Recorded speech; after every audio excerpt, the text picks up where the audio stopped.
Hello and welcome back to another video. This is the fourth episode of story in which Indra and Ashura never looked at each other directly. Even when they died, their chakra was transferred to Senju and Uchiha clan descendants. Hashirama and Madara met the same fate as their forefathers. Watch as Naruto reunites the two families and breaks the bond of hatred that afflicts the elemental nations. Please smash the like and subscribe buttons. Let's get started. Brothers. Senju Naruto and Uchiha Sasuke, that's how they felt when the two were with each other. The two young boys met almost every day and spent their time either sitting under the shade of a tree or sitting near a lake, skipping stones. Tsunade and Itachi too were slightly surprised at how close the young kids had gotten to each other. It wasn't hard for Sasuke to notice how the villagers treated Naruto, and it infuriated him because he didn't know why. So, he did what he could to protect his best friend. He glared right back at them. Although Naruto ignored the behavior the villagers shown towards him to the best of his ability now, somewhere in his heart he still wished if they could stop. Today, the two young boys were sitting on top of the Yondaime Hokage's head. Naruto couldn't explain it why, but he felt at peace sitting in this place. Naruto exhaled a deep sigh as he opened his eyes and stared at the red and orange glow of the sky. He looked to his right and saw that Sasuke was lying down with his hands behind his head and eyes closed. But he knew, Sasuke was still awake. He could sense another presence close by but knew the person had no ill intentions towards him or Sasuke.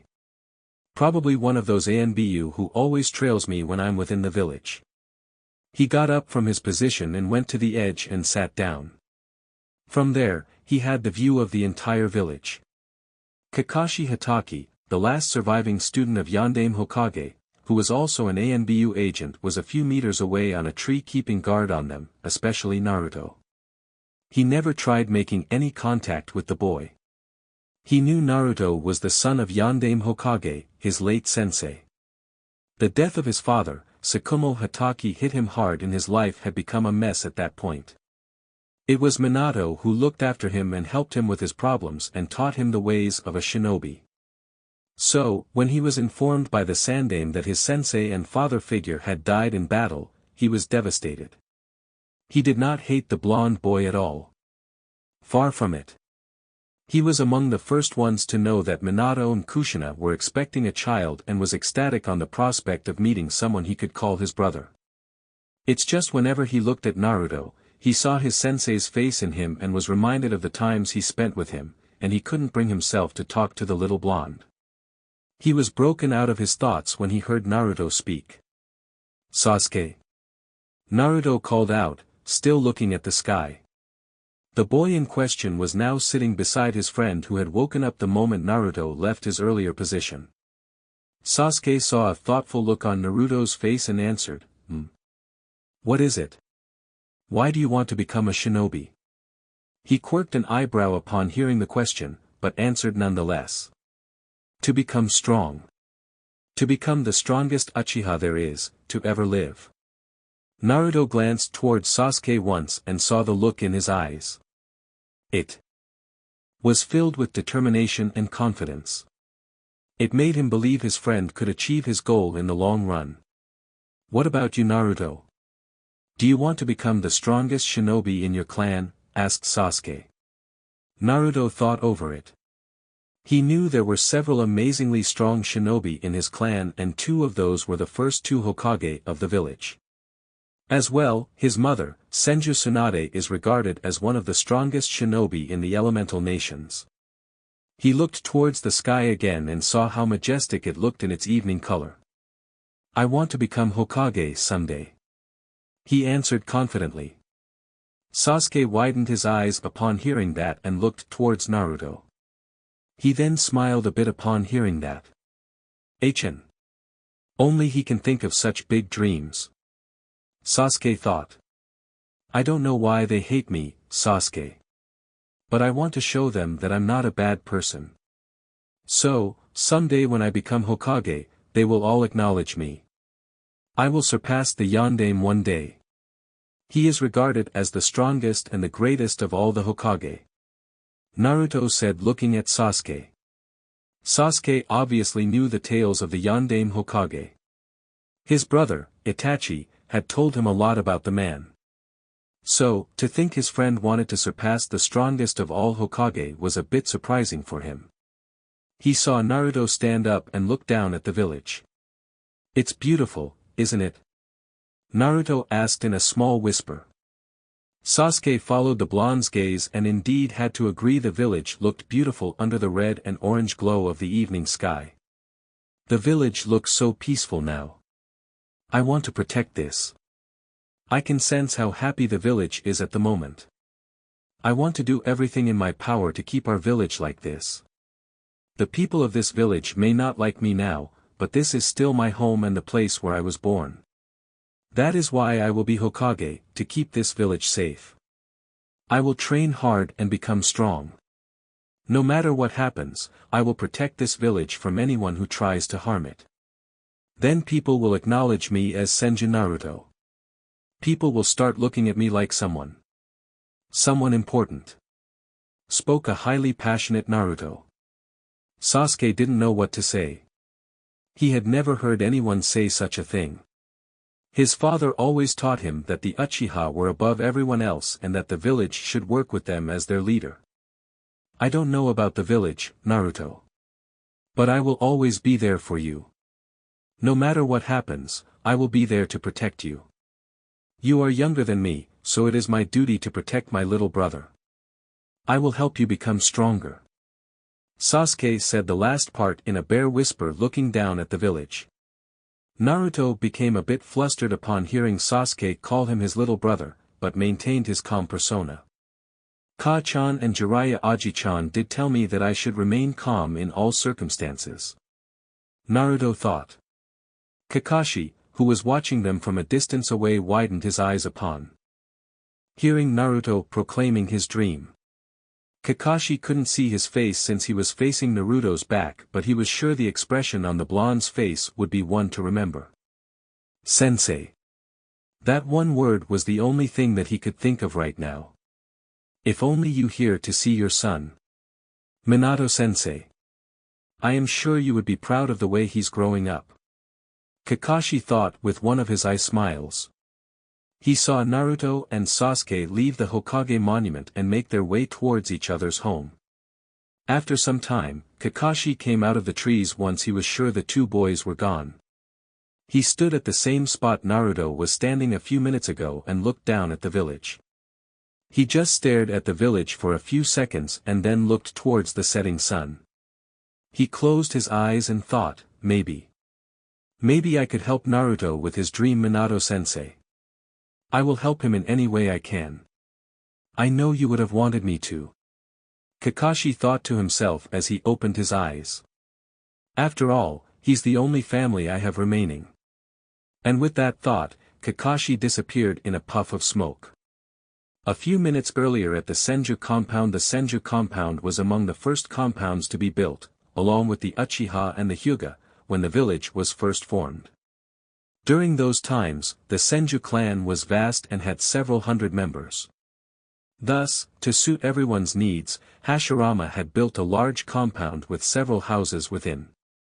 In the middle of the compound was the largest house, which belonged to the clan head. Tsunade, Naruto and Shizune lived in the clan head's house, as Tsunade and Naruto were the last living Senju in the elemental nations.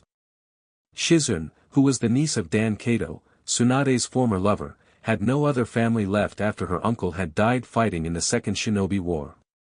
Hence, Shizune had been staying with Tsunade ever since. Tsunade was sitting in the living room, going through one of her medical books while Shizune was out in the gardens watering the plants. It was a pretty normal day at the Senju compound. While the Senju woman was going through her books, she felt someone enter through the window in the living room and sit beside her. She didn't need to look at the person to know who it was. Years of witnessing him doing similar things and not using the door to enter a room like any normal human had made her familiar to the person in his presence. "What do you want, Jiraiya?" Tsunade asked without looking away from her book. "Oh, you hurt me, Haim. No hello or any greetings for me, said the white-haired Sannin with a wide grin on his face. She eventually looked at him and said, "You will get a proper greeting when you enter the house properly. Until then, no. So again, why are you here, Jiraiya? You usually come on days when Naruto learns Fuinjutsu from you. Today is certainly not that day." She saw his face become serious and grew a bit concerned. She knew Jiraiya only became serious when the matter was of grave importance. Somehow she knew, this matter related her son and it wasn't anything good. "Alright Haim, all joking aside, you're right. There's a reason I'm here today." Jiraiya spoke, leaving all humor aside. Tsunade immediately straightened up and began to listen to what Jiraiya had to say intently. "You might remember, a few years back I told you about a mercenary group made of several missing ninjas. I had my spy network keep their ears open and listen to any news that might travel regarding that group and information about other shinobi villages. One report I received recently is concerning Naruto. It's not good," he said with a grim expression.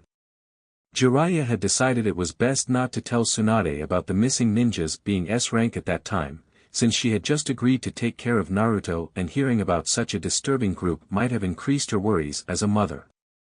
Tsunade nodded but did frown upon hearing the last part. It's not an easy task for a village to maintain its military strength after getting attacked by two Bijou and their strongest shinobi dying in the line of duty. Currently, several of the other villages are observing us carefully, especially our military, to see how badly we were hurt. I would say Iwagakure rejoiced upon hearing the news of Minato's death. Also, Iwa is one of the main villages which is currently keeping an eye on us.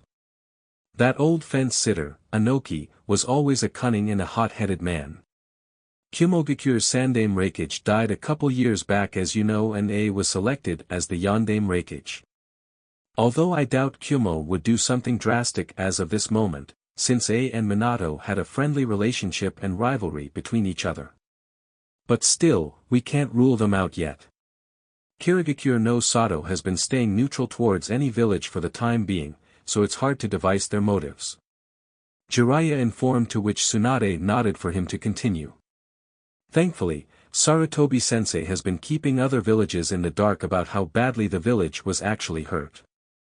As far as the other villages are concerned, Konoha still stands strong. Plus, the alliance which Konoha gained 3 years back with Tsunagakure no Sato, is also another thing which would make them hesitant to take any measures. So, I don't believe that they will try to attack the village. Also, word has spread around different villages that there's a Senju heir in Konoha and that you are the mother Tsunade. But as of yet, no one knows that Naruto's the Jinchuriki for the Kyubi and the Sanbai. Some of the minor villages were indifferent to the news, while some such as Kumogakure and Iwagakure were not happy regarding the news. Although, they haven't taken any steps regarding this matter, we will still have to be careful, he said, to which Tsunade was in complete agreement. Now, what new do you have concerning Naruto? Tsunade asked with worry present in her voice. Just then Shizune entered the room and saw Jiraiya sitting on a couch along with Tsunade, who had a worried expression on her face. Upon the question about the reasons for her worry, Jiraiya explained it to her teammate's apprentice briefly about what he had told Tsunade up till now. The mercenary group are keeping low profile currently to not attract too much attention and are highly secretive. From what my informants told me and from what I gathered from people traveling around the elemental nations in the last few years, they will be big trouble in the future. What do you mean by that, Jiraiya-sama? Asked Shizune. All the members of the group are S-class criminals. This is also the group which concerns me the most, as they are after people like Naruto, replied Jiraiya. This shocked both the women sitting in the room. S-class was given to shinobi of the highest caliber. These types of ninjas could take out an entire army by themselves and still not be wounded. Only a handful of shinobi were ever granted double S-class status due to their impeccable battle prowess. Those being Tsunade's grandfather and Naruto's great-grandfather Hashirama Senju, Sarutobi Hiruzen, The Legend of the Uchiha Clan Madara Uchiha and Naruto's father Namikaze Minato. It made Tsunade extremely worried since shinobi of such caliber rarely ever try to work together. The only way they would ever work together would be if they were being led by someone who was even stronger than them and able to defeat them simultaneously. It worried her because shinobi of such battle prowess would have to be extremely powerful. She then suddenly registered the last part which Jiraiya said. "What do you mean people like Naruto?" It was Shizun who blurted out the question before Tsunade could even ask. She had a bit of suspicion but she hoped what she was thinking was wrong. Jiraiya looked at Shizun and could understand her dilemma. "It's exactly what I mean, Shizun. I don't know their exact plans are, but from what my sources tell me, they are after Jinchuriki. More preciously, they are after the bijou inside them." Jiraiya answered, shocking both the women. Are you certain, Jiraiya?" asked a worried Tsunade, to which the sage nodded. "Does this group have a name, Jiraiya-sama?" asked Shizun. "Yes. They call themselves Akatsuki. They wear high-collared black cloaks with red clouds on them. The members of this group usually travel in pairs. From what I have gathered, these people won't make any real move towards any of the Jinchuriki for a while. This type of plan requires a lot of strategy and funding. Also, they don't know who the Jinchuriki for the Kyuubi and Sanbai is. I don't think anyone has ever been made into a Jinchuriki for two bijou before. It was only due to Naruto's strong life force that the sealing of two bijou was even possible. Sensei is keeping a tight lip to the people outside the village about Naruto. Although, I can't say the same about the villagers." Jiraiya grumbled the last part, showing his utter dissatisfaction towards the actions shown by the people of Konoha. Jiraiya straightened himself and looked straight into Tsunade's eyes. "Tsunade, listen to what I have to say carefully now, okay?" Tsunade was a bit surprised upon hearing it, but nodded her head. "Naruto. He is not a normal child. He has blood of among the strongest shinobi running through his veins. Now, I may not know about biology much, but I believe when you used to breastfeed him, the milk he drank contained your dormant DNA too. So, it is possible to say he also has your DNA, but it will remain dormant in him unless he works on his physical prowess. He is bound to become a shinobi of great battle prowess. Believe me when I say this, he can surpass all the previous Hokage Konohagakure no Sato has seen. I'm not only saying this because he's my godson and your son now. But what, Jiraiya? Get out with it already." She was getting frustrated now. Tsunade was never known for her patience. "Do you remember the night Fukasaku-sensei came and asked me to come with him to Mount Myaboku?" Tsunade nodded. All the while Shizun just kept quiet and listened to the Sannin talk. She herself was worried about Naruto. Ever since the blonde boy could talk, he had started to call her Shizun-ne-chan. She felt horrible about just thinking of the dangers he might face when he grows up. "That night I was summoned by the Grand Elder Toad. Years back, when I first became their summoner, they told me about a prophecy. A prophecy about a child, who shall rise in the time of darkness and become the savior of this world. He told me that night, Naruto was the child. He will be the one to become the light that shall eradicate all darkness that lingers in the elemental nations." Jiraiya said slowly. Both Tsunade's and Shizun's eyes widened upon hearing that. "Naru-chan. The child of prophecy?" Tsunade thought. "G.R.A. Jiraiya. What are you saying?" "He's just a child for God's sake," shouted Tsunade as she stood up from her sitting position and started leaking her killing intent unconsciously. "Clam down, Tsunade. I know what I'm saying. I don't want to burden Naruto with anything. I love him just as much as you do. But we must face the facts now. He won't have a normal life. The moment he was made into a Jinchuriki, his normal life had ended. With groups like Akatsuki behind him, he won't have time to slack off. He will need to be as strong as possible. We both are strong, Tsunade. But none of us can handle more than two S-class criminals on our own. They will eventually come to know Naruto is the Jinchuriki for the Kyuubi and the Sanbai, and when they do, we should assume they will come to get him with full force. So, it will be better for us as well as for Naruto, if he will be prepared to face them. Jiraiya said sternly, while also releasing his own killing intent to match Tsunade's. It seemed to calm Tsunade down as her facial features relaxed a bit and sat down on her seat. She understood the meaning of Jiraiya's words. She knew what he said was true. While she herself was a powerful shinobi, even she would have trouble going up against more than two S-class criminals. Now that you know what I'm saying clearly, you also know we don't have a choice. We will have to increase Naruto's training. He has way too much chakra for a 5-year-old kid, he has as much chakra as an elite jounin. For the past year, he has only been doing physical exercises, Fuinjutsu studies and chakra control. The kid is a genius in Fuinjutsu. He's just like his father in that department. Jiraiya said with a wide smile on his after the heated discussion that took place. Hearing about her son's progress in Fuinjutsu made Tsunade extremely happy. He's my son after all. He's bound to be good in everything. Tsunade said proudly. Shizune too smiled upon her master say that. Tsunade, I will take care of Naruto's ninjutsu and Fuinjutsu. I know you want to teach him medical ninjutsu. That's okay.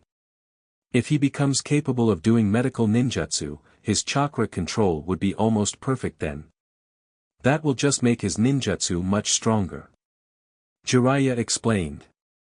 Both Tsunade and Shizune understood where the white-haired man was going and nodded. Don't worry. I will take care of his physical health, chakra control and medical ninjutsu. Tsunade said. Tsunade-sama? Shizune asked a bit shyly. If you don't mind, I would also like to help Naruto-kun. I may not be as good you or Jiraiya-sama, but I would like to teach him what I know. Tsunade looked at her apprentice, confused, and said, Shizune, must you ask for that? Naruto-chan considers you as his elder sister. Of course, it won't be a problem. Before Shizune could thank her master, all the people sitting in the living room heard a very familiar voice. Ka-chan. Ka-chan. Where are you? Asked Naruto as he was running through the house. Tsunade had to smile a bit upon hearing her son's voice.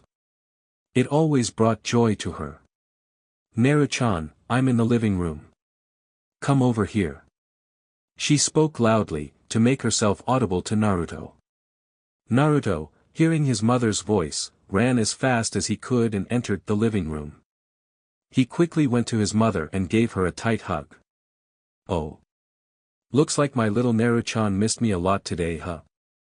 Tsunade asked playfully. Aha. Sasuke and I were sitting on top of Yandame's head today the whole day. And when the sun was setting, I could see the entire village from the edge. It looked so beautiful Ka-chan, exclaimed the excited blonde. Jiraiya stood behind Naruto and ruffled his hair. That's good to hear kid. Aji-chan. How come you are here today? Are we learning Fuinjutsu today also? Naruto asked. No. Not today kid. Today, your mother and I have something important to tell you. So, sit down. Now.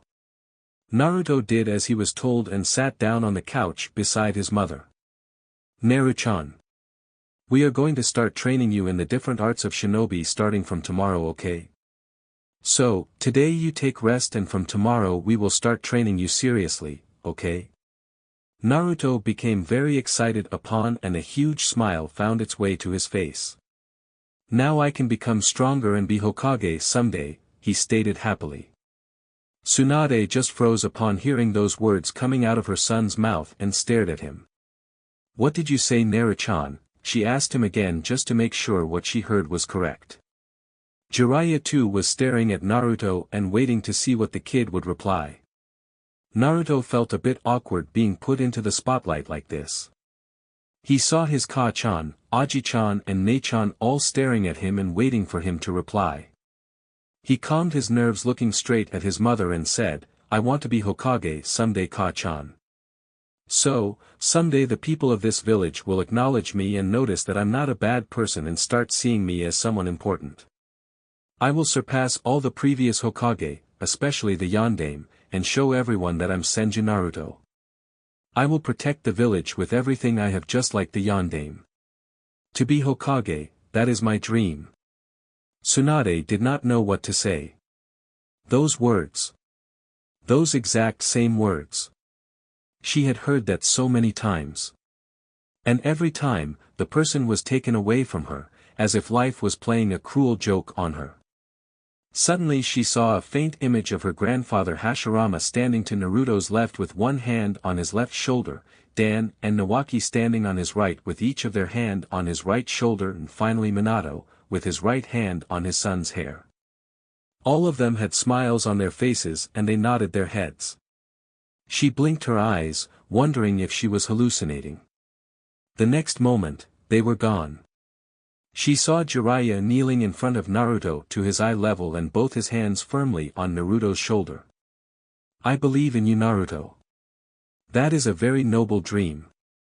Your mother, Shizune and I shall help you all the way, until the time you become the strongest shinobi to ever live in the elemental nations. And if you work hard enough, you can make all your dreams come true.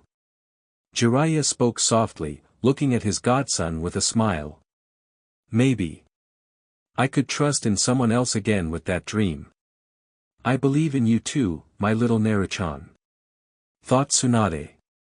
She wiped away the single lone tear that rolled down her left eye, unnoticed by anyone else and looked her son. Come on now, Naru-chan, time for your dinner. And this time you're eating your vegetables without making any fuss. Or else no ramen for you, for a week, stated Tsunade in a dangerous voice. No ramen. No ramen. No ramen. No, that's not good. Naruto thought as he heard his mother say those awful words. Ka-chan. You can't do this. Ramen is the food of gods. You know how much I love it. Whined Naruto as he just sat down on the ground with a thud. Jiraiya, who had now moved to the side, laughed a bit upon seeing the interaction between Naruto and Tsunade. He smiled seeing how his godson could be so mature at 1 second and act his age the next. Do not take that tone with me, young man. I can and I will ban you from ramen if you don't your vegetables this time. She stated. Naruto just huffed and looked away from his mother, pouting and grumbling something about uncool mothers. Shizune had to cover her mouth upon her master being referred to as uncool. Tsunade heard what he said but just ignored it. She took a softer tone and said, Naru, you know you have to eat healthy food. It will make you strong. I don't tell you not to eat ramen, do I? I'm just saying also eat healthy food along with it, okay? I wouldn't want anything for you, you know that, yeah? Naruto looked at his mother and nodded slowly as he understood what she was trying to say. Shizune, would you take Naru-chan to the kitchen and prepare him some dinner? Then put him to bed, all right? I will see Jiraiya off and then come. Tsunade asked her apprentice. Yes, Tsunade-sama. She took Naruto's hand in her own, walked out towards the kitchen. Jiraiya, who was quiet up till now, walked up to Tsunade and said, Well, Haim, I got to leave now. I have to go see Sarutobi-sensei and tell him what I told you and talk to him about a few things. A Kumogakure diplomat will coming to Konoha in a couple of months regarding the treaty offer between our two villages that has been going on for a while now. Tsunade raised an eyebrow upon hearing that. Kumoha. I hope everything goes well. She said. Yeah.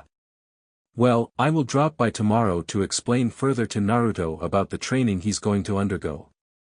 Ja-ni. Jiraiya said, vanished in a swirl of leaves. Ah well, I should go check on Naru-chan. Tsunade said to herself and left towards the kitchen. The next day it was early in the morning when the morning's first sunrays hit the village of Konohagakure no Sato. It was certainly a sight to behold. The village hidden in the leaves was not only regarded as the strongest of all 5 villages, but also the most beautiful among them. It was the month of November and there was a slight snowfall within the village. For a visiting civilian or a shinobi, this would be a sight to behold unless they come across an adult and a child wearing green spandex with bowl-cut hairstyle and bushy eyebrows yelling about flames of youth, and being in their springtime of youth. Most of the children within Naruto's age group that belong to the major clans of Konoha are now between the ages of 4 years 8 months and 5 years 3 months. In the past few years, a sort of temporary peace has prevailed across the different villages. Due to this, the graduation age of the Shinobi Academy in Konohagakure has increased from 10 to 12 years of age. The major number of shinobi who are above average and useful on a battlefield are normally provided by the clans of the village. Hence, most of the children belonging to major clans begin learning their clan's techniques as well as the theory behind those techniques from a young age. Uchiha compound Sasuke groggily woke up from his sleep and got up to fresh himself. Today was one of the days when Itachi usually spent some time with his little brother, and helped him train in the shinobi arts. Itachi had started training Sasuke in the shinobi arts at the young age of 4. One word to describe Sasuke's talent as a shinobi would be incredible. He had large amounts of chakra for his age, although surprisingly he had an average control of it when he started training in chakra control exercises. He had good analytical skills for someone his age and most of all, had the sense of being calm and to study the opponent during his spars with his elder brother. Sasuke absolutely adored his Nii-san. Itachi was among the few people who liked to spend time with him. His mother and matriarch of the Uchiha clan, Mikoto Uchiha, was another person whom he loved a lot. She would often spend time with him at home when Itachi and his father were busy. Then there was his father. Current clan head of the Uchiha clan, Fugaku Uchiha. Ever since Sasuke's mind could comprehend things, he saw his father giving most of his time to Itachi, the prodigy of the Uchiha clan.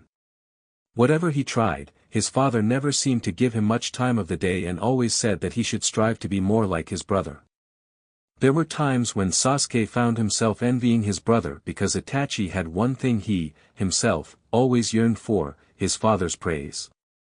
A pat on the back saying, "Good job, Sasuke." But he never complained and never truly seemed to fester any hatred towards his Nii-san. Sasuke dressed up after taking a bath and went downstairs to see his mother and Itachi already sitting on the dining table. He was wearing black shinobi shorts and a high-collared dark blue shirt with the Uchiha clan symbol at the back of his shirt.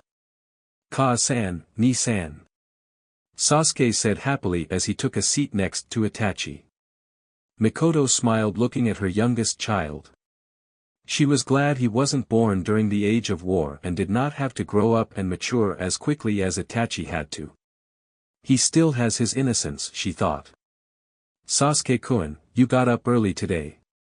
Will you be going out to train again today?" Mikoto asked as she got up from her seat. She took Itachi's and her plates and headed towards the sink to wash them. "Yes, Ka-san. I need to go practice my shuriken throwing with Nii-san today. I can almost do it perfectly now. I can hit about 9 targets out of 10. Said Sasuke. Itachi felt a bit sad knowing he wouldn't be able to go to training grounds with his brother today. He being the firstborn put him next in line to be the clan head. So, he had to spend a lot of time studying politics and the history of his, as well as other clans of the village in details. Plus, his training with Shisui was another thing that kept him busy. Almost everyone in the Uchiha clan believed him to be the genius of the clan mainly because he awakened his Sharingan at the age of 6. But he knew it was Shisui who deserved all the praise. Half of the things that Itachi knew about being a shinobi, had to be credited to his elder friend, Uchiha Shisui. Sasuke finished his food soon while Itachi waited for him. The 2 Uchiha brothers then walked out of the kitchen and found themselves waiting at the main door. "Ni-san, what else are you going to be teaching me today?" asked Sasuke with a bit of excitement in his voice. Itachi, who was standing a bit away from Sasuke, smiled sadly upon hearing that. He motioned for Sasuke to come to him, who smiled and ran towards his elder brother. As soon as Sasuke was standing in front of Itachi, he put forward his left hand and poked him on the forehead gently with his index and middle finger. "Forgive me, Sasuke. Maybe tomorrow. I have a busy day today. Why don't you practice everything I have showed you up till now on your own, and tomorrow you show them to me, okay?" Sasuke rubbed his forehead after being poked there and looked down at his feet a bit sadly, but it disappeared as soon as it came, although Itachi could catch a glimpse of that. "Okay, Enai-san," Sasuke said as he ran off towards the area in the forests where he practiced his shuriken and kunai throwing. As Itachi stepped out of the house, a figure stepped out of the shadows and approached him. "It's time to go, Itachi," the person stated. Itachi nodded and both vanished from their spots, leaving no trail of them ever being there. At the Senju compound on the opposite side of the Sakura tree, there is a training area in gardens at back of the house where Naruto lives. The blonde boy is currently standing in the middle of training ground with his eyes closed. He was dressed up in a high-collared gray t-shirt with the Senju clan symbol on his left and right side of the high collar and black shinobi pants. Around 10 or 12 feet away from him, there are 5 training dummies that are located at an equal distance of 4 feet from each other. Naruto takes a deep breath, opens his eyes and immediately takes out 5 shuriken from his pouch located at the back of his pants and 5 kunai from the pouch located at the right side of his pants. The next second, he flicks his wrist with such grace and speed, the shuriken and the kunai flew right towards their target. All the shuriken and kunai were lodged right at the vital points of the training dummies. During the entire process, not a single sound was made. That is how Naruto was taught. Stealth is among the main aspects of a shinobi. The more attacks you can conjure up without making a sound, the more of a shocker it would be for the opponent. Jiraiya and Tsunade, standing at the side watching the blonde, smiled upon seeing his progress. Naruto was special indeed. Not just because of his Jinchuriki status or whose child he was. Naruto is always eager to learn more. He soaked up everything that was taught to him like a sponge. He may not get all the theories behind certain aspects instantly. But that doesn't mean he gives up. He keeps on trying and redoing the thing again and again until he gets it right. That is something Jiraiya respected immensely about the boy. The patience and the ability to not give up when you are stuck. "Look, Ka-chan. I did it. I finally hit all the targets," exclaimed Naruto happily as he came running towards his mother and the white-haired sage. Tsunade ruffled his hair once and said, "I'm proud of you, Naru-chan. The way you are progressing is astonishing." Naruto smiled wider upon being praised by his mother. Jiraiya patted the kid's back and said, "Ah, the kid gets all the compliments. That was a good job, Gaki. Even I couldn't hit all the targets at your age." "Thank you, Aji-chan." "Really? But you are so strong now," Naruto said. Jiraiya looked toward Tsunade once. He saw her nod and then sat down on the grass. He then motioned for Naruto to sit down. "So what are we going to do today, Aji-chan? Are you going to teach me some really cool jutsu?" asked the blonde happily.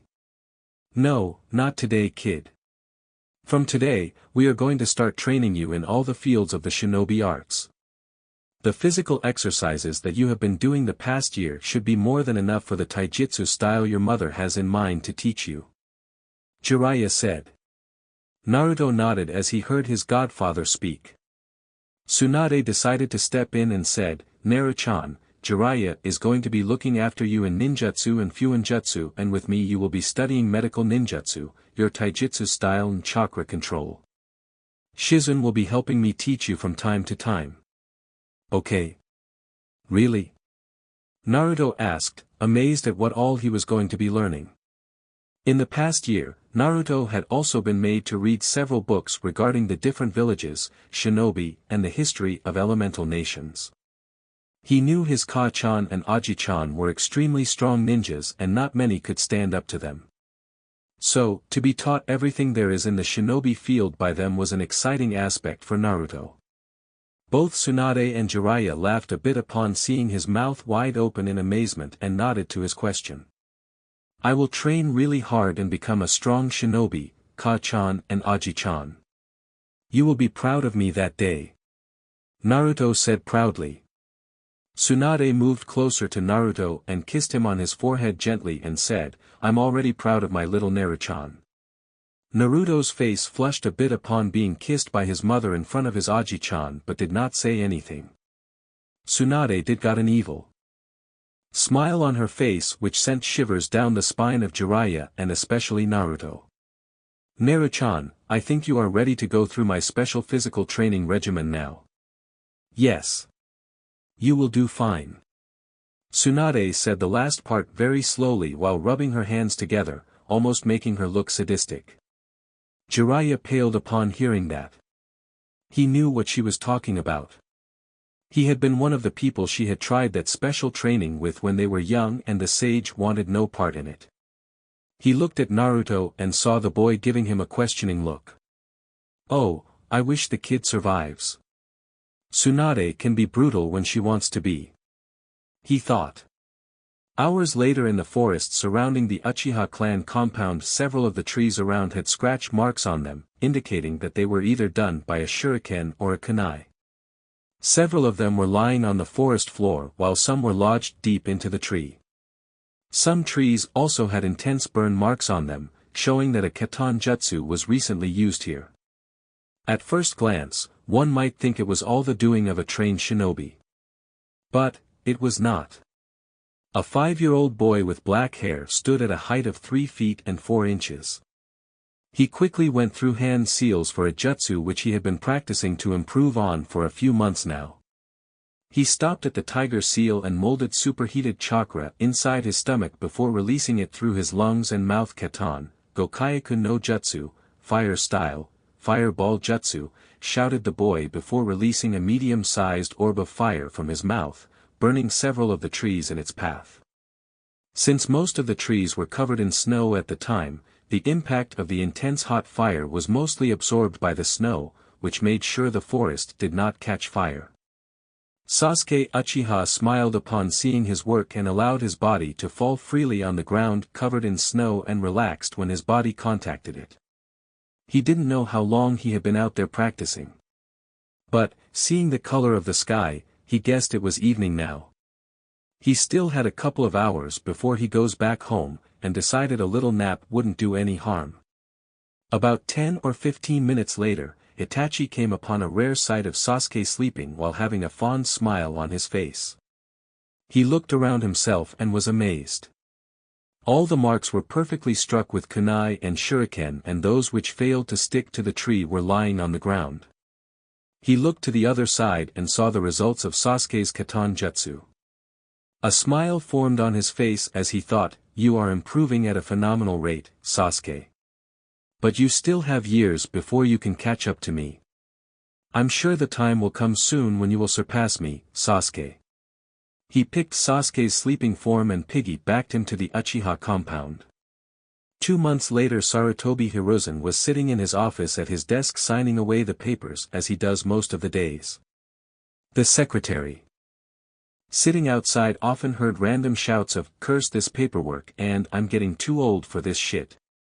But after working there for so long, she had gotten used to it. Today is the day the diplomat from Kumogakure was supposed to arrive in Konoha. It was around 8 a.m. in the morning right now. The Sandaime had spent a good time of his night preparing for this meeting. If the meeting with the diplomat went well, Konoha would now have 2 powerful allies with her. Tsunade, even though considered to be the weakest among the 5 great nations, still stands strong and has a lot to offer to Konoha as well as Kumo in form of trade routes, more clients and surplus business opportunities. As Sarutobi was doing his work, one of his ANBU dropped down in front of him in a kneeling position. Lord Hokage, the diplomat from the Kumo has arrived. Should we bring him straight to the Hokage Tower Council chambers for the meeting or take him to the hotel first? Hiruzen took a pipe and filled it with the fine quality tobacco which he had gotten from the Land of Springs a few months back. He lit it with a small katon jutsu and puffed on it for a few seconds to let his nerves calm down. He looked back at the ANBU and asked him to stand, kindly take him to the hotel first and inform him that the meeting is scheduled for noon. Do have an ANBU tail him all times. Hiruzen said. The ANBU nodded and disappeared towards the gate to get the guest. Both Naruto and Sasuke were advancing tremendously in their respective training. Itachi trained with Sasuke about 4 days a week, during which he mainly focused on his taijutsu, shuriken jutsu, and the speed of his hand seals. During his free time, Sasuke mostly trained by himself or read books on the history of Uchiha clan. He was glad his Nii-san was spending time with him and helping him move towards his dream. It only strengthened the bond between the two brothers. While Sasuke trained with his brother, Naruto trained with Ka-chan and Aji-chan. Tsunade had found an old scroll of taijutsu katas in her clan library which was written by her grandfather Hashirama Senju and had decided to make Naruto become adept at it. She was even more surprised when Naruto had learnt all the katas for beginner and intermediate stages within the first 2 weeks. It was as if the taijutsu style was made for him. He was simply flawless in it. During the last year, he mainly focused on chakra control exercises such as leaf balancing, tree walking and water walking. Due to the amount of chakra Naruto possessed, it took him few months to get those exercises completed. Now, he was proficient enough in all 3. The past 2 months, he has been practicing kunai balancing on his hand. There are 2 stages to this exercise. First, one must balance the kunai within the palm of their hand. To do this, one must channel equal amount of chakra from all directions of the palm to a single point below the kunai and make it hover over your hand. The second part is the more difficult one. One must balance the kunai on a single finger. This exercise is essentially important for the basics of medical ninjutsu. As by controlling your chakra at a very minuscule point such as a small dot on your finger with much less surface around the dot, one learns to control the movement of their own chakra to a finer degree within their own body. For the past 2 weeks, Naruto was stuck on the second stage and it often infuriated him that he couldn't complete it yet. But he kept on trying it day after day. In terms of ninjutsu, Jiraiya hadn't deemed his chakra control up to par to learn any elemental ninjutsu. Naruto was a bit sad in the beginning that he couldn't learn any cool techniques yet, but he understood his Aji-chan's reasoning. So, he settled for learning non-elemental techniques such as henge, transformation, kawarami, substitution, sunshin no jutsu, teleportation jutsu, and a variation of the bunshin no jutsu, clone jutsu. Due to the excessive amount of chakra in Naruto, it is nearly impossible for him to create a standard clone, which requires minuscule amount of chakra. So, in its place, he was taught the Kage Bunshin no Jutsu, Shadow Clone Jutsu. It is a A-rank kinjutsu that was created by Naruto's great-granduncle, Tobirama Senju. It splits the caster's chakra in the number of clones they wish to create. The meeting between the Kumogakure diplomat and the Hokage as well as the elders of the village had ended. The talks between the 2 villages had gone peacefully, much to the Hokage's joy. He thanked Minato for having a friendly relationship with the Yondaime Reikage, many believed was brash and hot-headed in all situations, but that is usually not the case. Yes, if someone taunted him personally, he would talk with his fists rather than tongue, but when it concerned his village, he was a different person altogether. During the whole meeting, Hamura and Koharu had extensively talked with the diplomat to find any traps that may end up in Konoha's downfall. It wasn't them that worried the aged Hokage. It was Danzo. He was eerily quiet in the chambers, which is unusual. Nonetheless, Kumo had agreed to all the demands made by Konoha, and so did Konoha to theirs. It was late at night and Naruto was lying alone on top of Yondaime Hokage's head. A while back, he had gone to Ichiraku Ramen, which was run by Tucci, a 50-year-old man, and Ayam, his teenage daughter. They were among the nicest people he had ever met and never scorned him. His mother and Shizun were busy at the hospital today regarding some case, and his Aji-chan, Jiraiya, went out of the village after his training for the day was done. He was peacefully gazing at the star-filled sky when he sensed someone moving through the forests at fast pace. He wouldn't have done anything initially, but he sensed another presence with that person who felt scared. So, he immediately got up from his position and went after them in pursuit. Naruto, even though only 5 years and 3 months old, was tall for his age. He was around 3 feet and 4 inches, and with all the physical training his mother had been giving him, he was extremely agile and fast. So, he ran as fast as he could and soon stopped in front of the person. Judging by his appearance, he's a shinobi, and a Kumogakure shinobi nonetheless. Naruto thought as he noticed his headband. He then noticed the shinobi was carrying a bag on his back. He tried sensing what was inside the bag, and realized it was a girl around his age, if the amount of chakra was any indication. Naruto realized the shinobi's plan was to kidnap the girl and take her away from the village. Quickly throwing a couple of shuriken at the shinobi, Naruto settled into his taijutsu stance and ran towards the shinobi at fast pace. Naruto knew the person in front of him is probably a jounin of his village, and in terms of skill, he was nowhere near the kidnapper. His plan was to stall him for some time if possible, and move the girl away from him and release a large amount of chakra, so his mother and Hokage would come to his location immediately. The Kumo shinobi quickly deflected all the shuriken and faced his attacker. He was surprised to see it was only a kid. "Hey kid, leave before I am forced to kill you. I am a jounin. You are no match for me," the man said arrogantly. It was true Naruto wasn't even a shinobi yet and couldn't match the jounin's power. But that didn't stop him from running towards him while carrying a kunai in his left hand. The Kumo shinobi threw several shuriken and kunai towards the blonde boy at a fast pace. Months of training with Jiraiya and Tsunade helped Naruto now, as he could deflect all of them.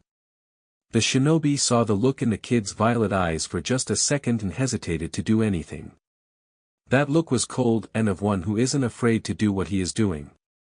The Kumo shinobi reminded himself he was only facing a kid and that it would be fine. When Naruto reached the Kumo shinobi, he threw a punch with his right hand towards his thigh.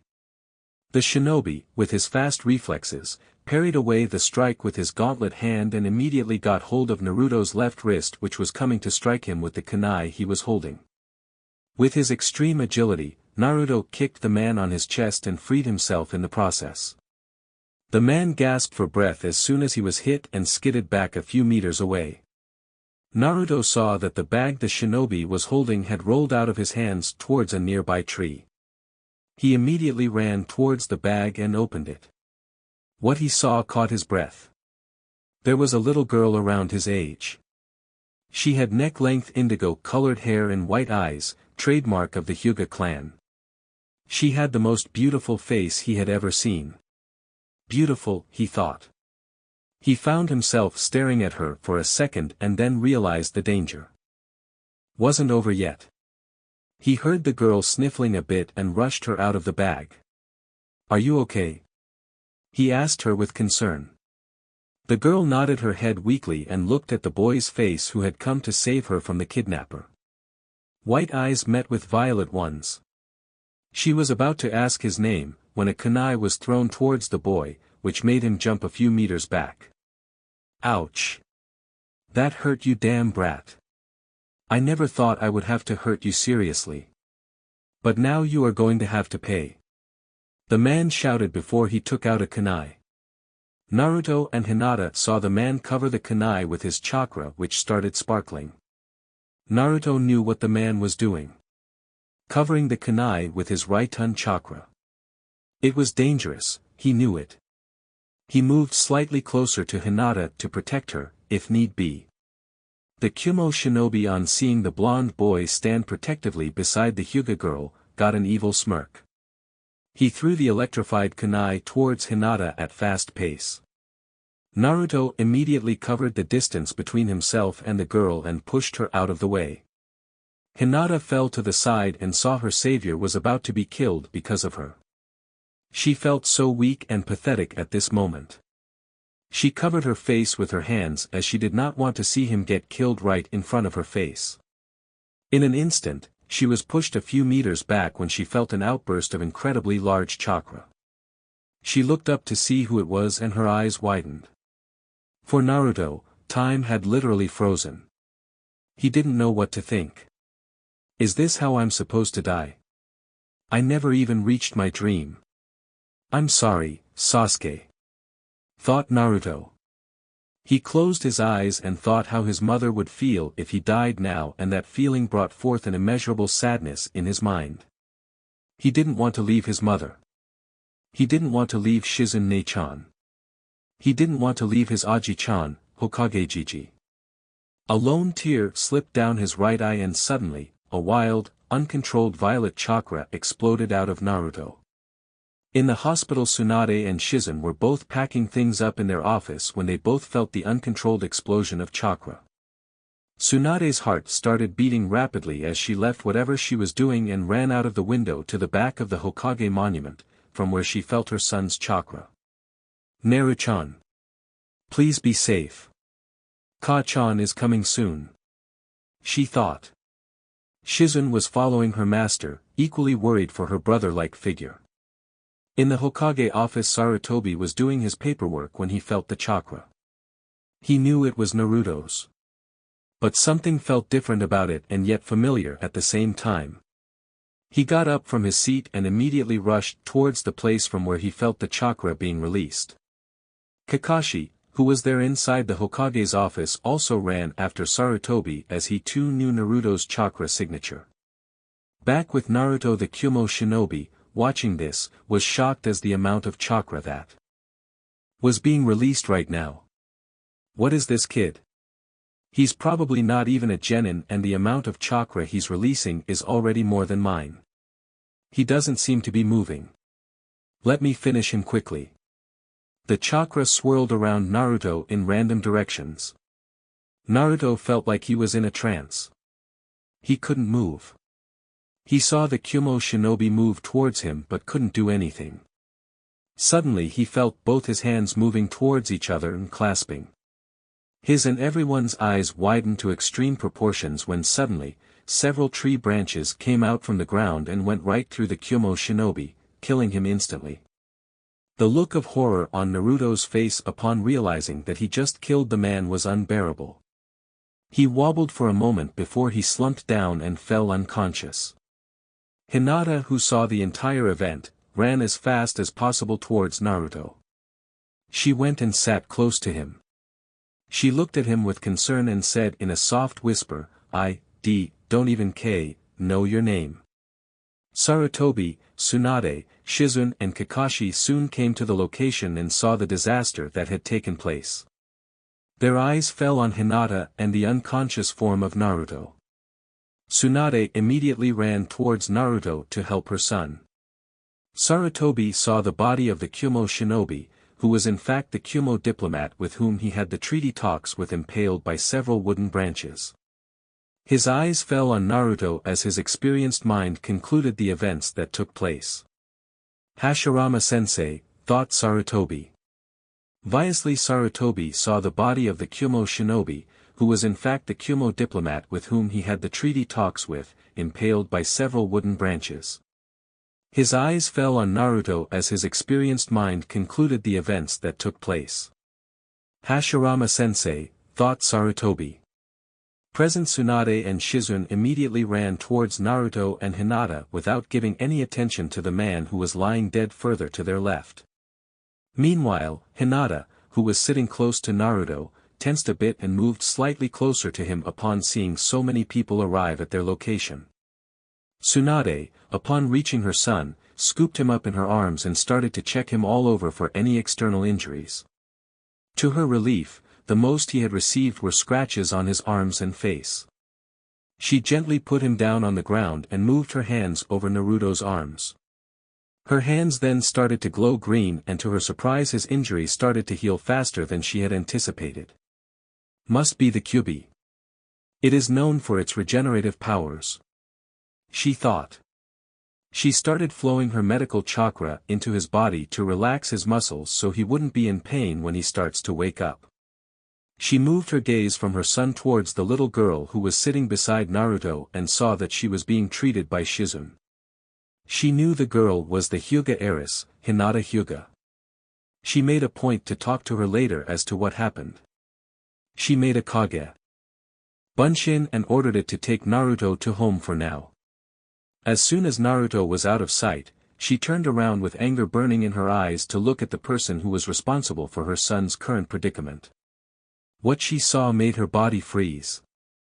Several wooden branches were growing out from the ground and piercing the shinobi at several points. Mokuton. How is this possible?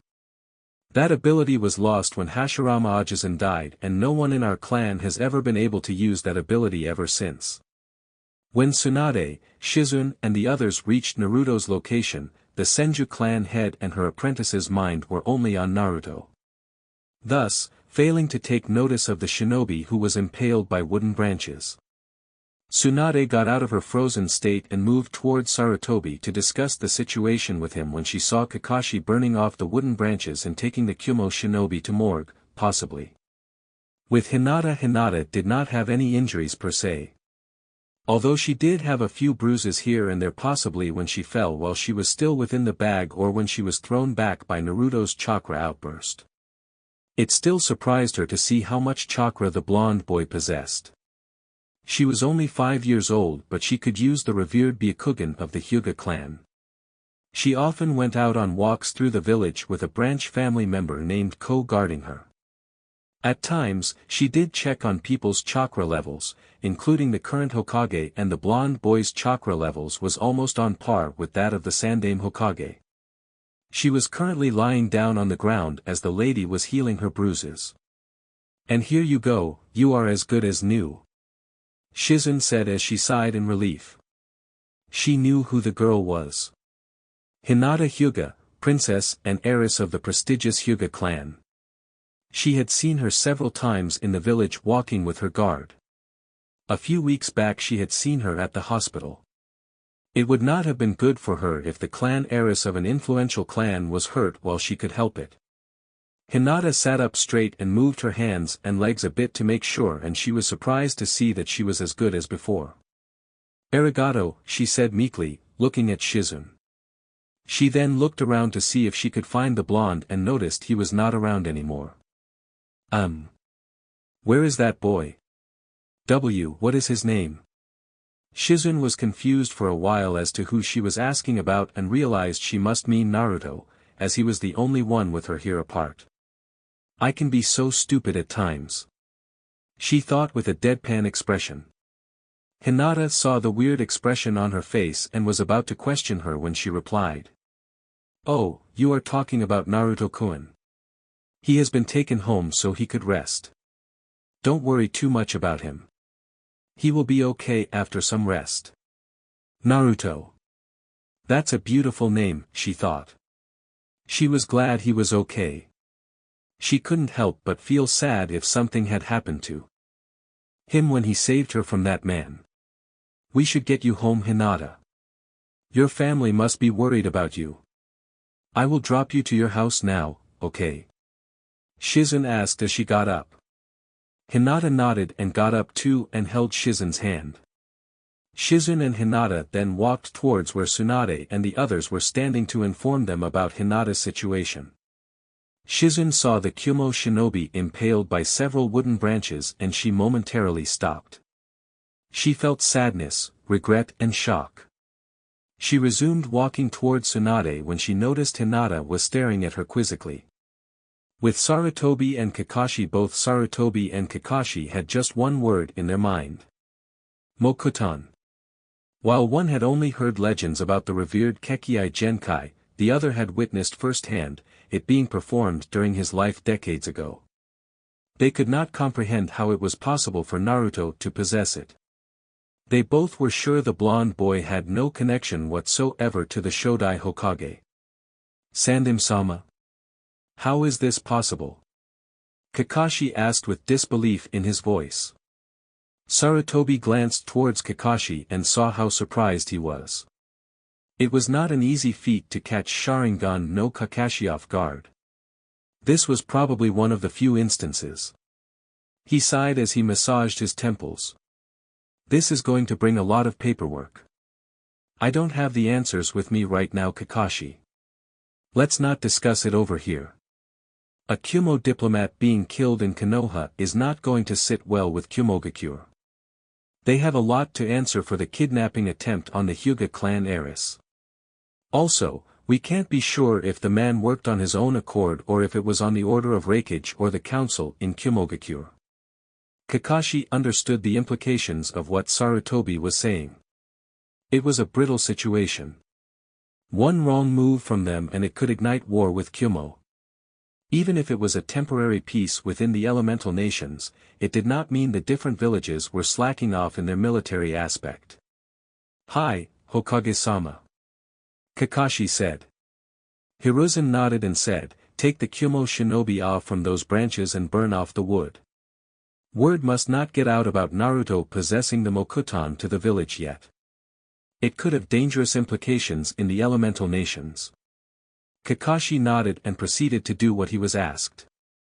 Sarutobi sighed again as he looked at night sky while taking out his smoking pipe. He filled it with tobacco and puffed on it a few times. To have his first kill at such young an age. It must have been horrible for him. Just when you hope peace is going to last, reality comes crashing down. I'm so sorry, Minato. Sarutobi looked to his right and saw Tsunade approaching him.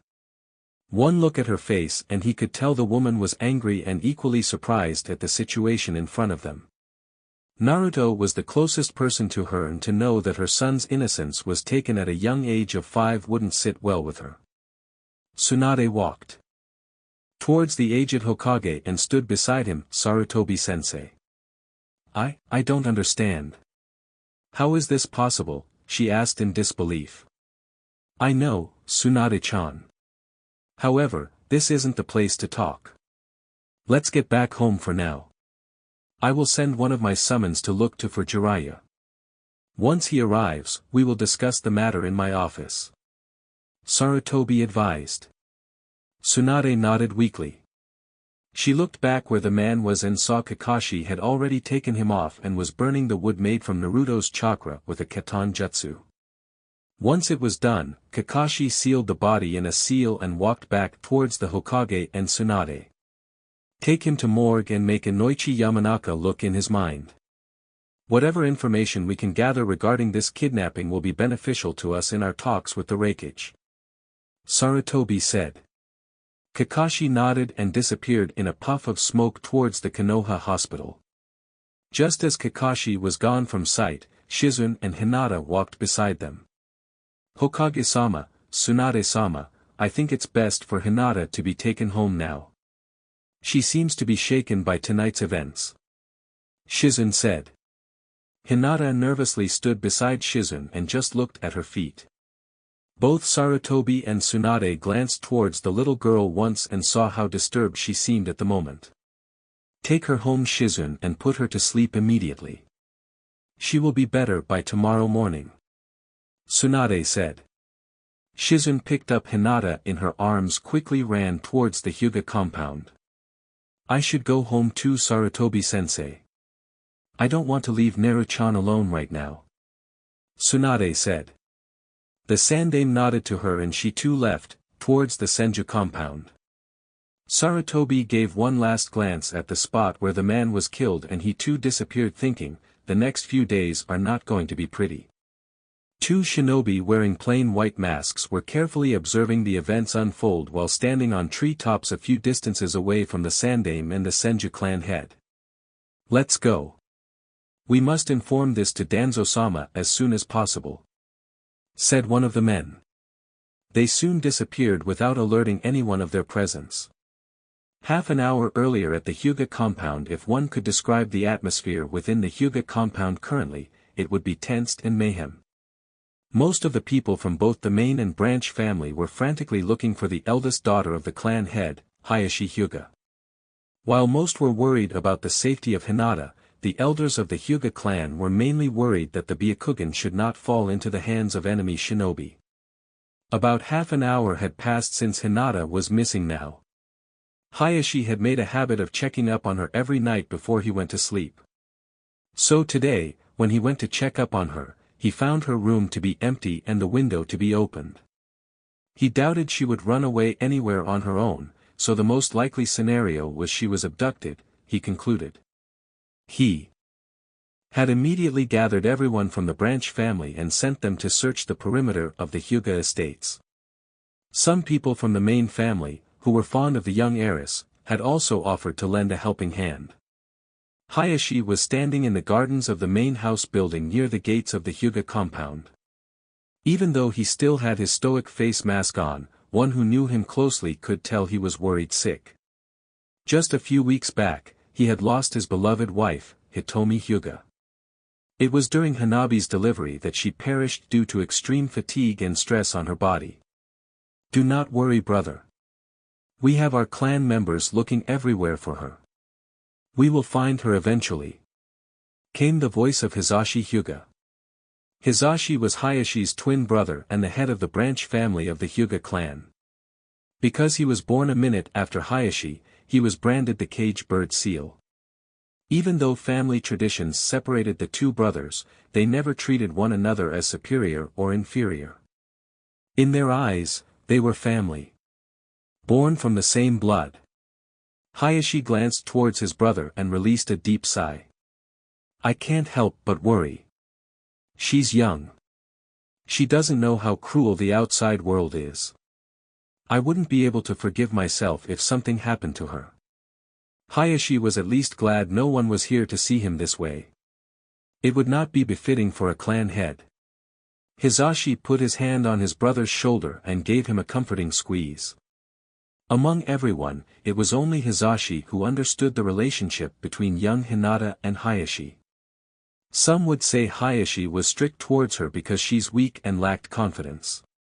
While others may say, she reminded him too much of his deceased wife and hated her for it. Hate. It's a very subjective term. People use it for anything they tend to dislike minutely. However, it was not hatred or dislike which made Hayashi act strict towards his eldest daughter. Out of his two daughters, Hinata had a striking resemblance to Hitomi. She was kind, gentle and loving. He believed, if he would be strict towards her, he could get her to be strong-willed. He could not hate Hinata. He never could. After all, she was the living reminder of his late wife. Suddenly the two of them felt an immense amount of chakra being released. They could feel how powerful and dense the chakra was. They were about to leave the compound to check the source when few branch family members came in front of them and kneeled. One of them stood up to face the clan head and said, Hayashi-sama, we have found Hinata-sama. She's with Shizen-san now. She's bringing her back. Hayashi immediately left without saying another word and dashed out of the compound to meet her daughter as soon as possible.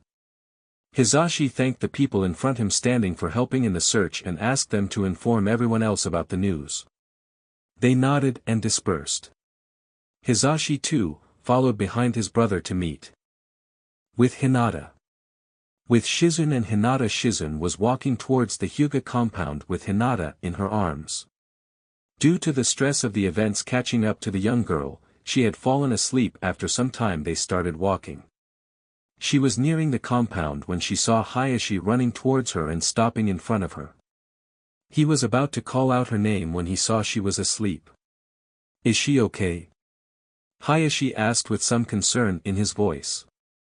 Shizun was a bit startled hearing his concerned voice. She didn't think the man could show any emotion.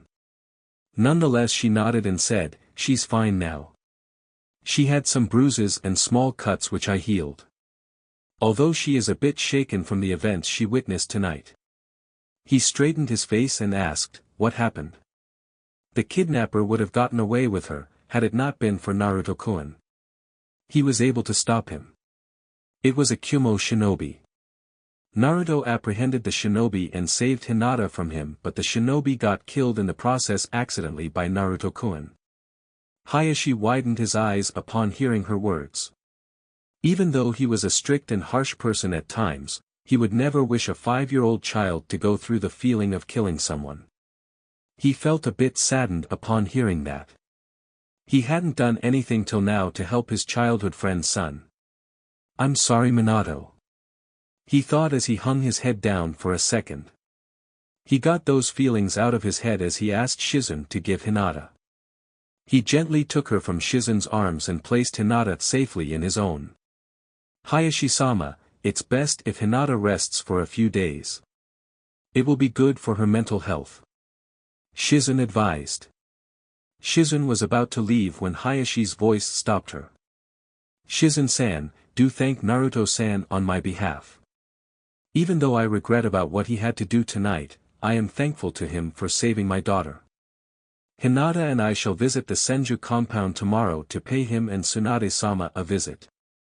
Shizune nodded and immediately left to her house to check up on Naruto. Hayashi turned and walked back towards the Hyuga compound when he met with Hisashi on the way. "Not now, brother. I will tell you the details when we reach home." Hisashi nodded and both of them, along with a sleeping Hinata, left to their house for some much-needed rest. Senju compound. Tsunade's Kage Bunshin had brought the unconscious Naruto back to the house and laid him down in Tsunade's room and dispelled herself after that. After a while, Tsunade entered the house and rushed to her bedroom to see Naruto as she had received the memories of her clone. She reached her bedroom and saw Naruto sleeping peacefully. She moved towards him and put a blanket on top of him and sat beside him. She stroked his beautiful blonde hair as she frowned thinking about tonight's events. "I'm sorry, Naruto-chan. I should have reached you earlier. You should not have gone through what you did tonight." She stayed like that for a few minutes and started feeling sleepy. Soon, she closed her eyes and slept with her hand still on her son's hair. A few minutes later, Shizune came to the room to the sight of mother and son sleeping. She went closer to them and saw that Naruto looked fine externally but knew once he wakes up, the weight of his actions will come crashing down on him. Seeing as she too was feeling tired after everything that happened tonight, she decided to go to her room and sleep. "I will talk to Naruto-kun and Tsunade-sama tomorrow morning." Inside Naruto's mindscape after Naruto fell unconscious, he soon found himself awake in a dark corridor. He looked down to see that there was water everywhere up to his knees. Yet, he couldn't understand why he did not feel wet upon touching the water. He looked around himself and saw that there were various ways leading to different directions. "Where am I?" he thought out loud. The last thing he remembered was falling unconscious after his body released a vast amount of chakra and seeing several wooden branches forming out of the ground and piercing the shinobi ki, killing him. And the entire event came crashing down on him. He had killed. He did not want to. Yet, he did. He felt few tears rolling down his face and looked at the water below to see his reflection. He could not look at himself. So, he just punched the water which was reflecting his face. He also realized the fact that he had used Mokuton, the ability which was said to be possessed only by his great-grandfather. He did not know what to think. There were various emotions going through his mind right now. Guilt, regret and shock being the prominent ones. Suddenly he heard something like a snicker and a loud grumbling coming from straight ahead the corridor. "Come closer, human," said a deep voice. Naruto did not think there was anyone around with him. The voice was powerful and he felt compelled to follow the command. So, he got up with shaky legs and walked straight ahead. It was a little bit dark around him and as he walked ahead, he could see a bright light. He presumed it must be the end of the corridor and from where the voice came from. As he was walking, he saw 3 pipelines of various colors. One was violet in color. "It's just like the color of my chakra," he thought. The second one was sea blue color and was quite large, and the third one was by far the largest and was dark red in color. Soon enough, he reached the end of the corridor. What he saw surprised him to no end. It was a large room, probably larger than the Hokage monument. Up front was a humongous cage which was oddly divided into two compartments. He slowly walked forward and saw that the cage held a piece of paper which had the kanji for seal. Upon further inspection, he concluded, it's a seal. But, for what? He got his answer when a large silhouette came forward from behind the cage. Seeing that, Naruto took a step back in fear.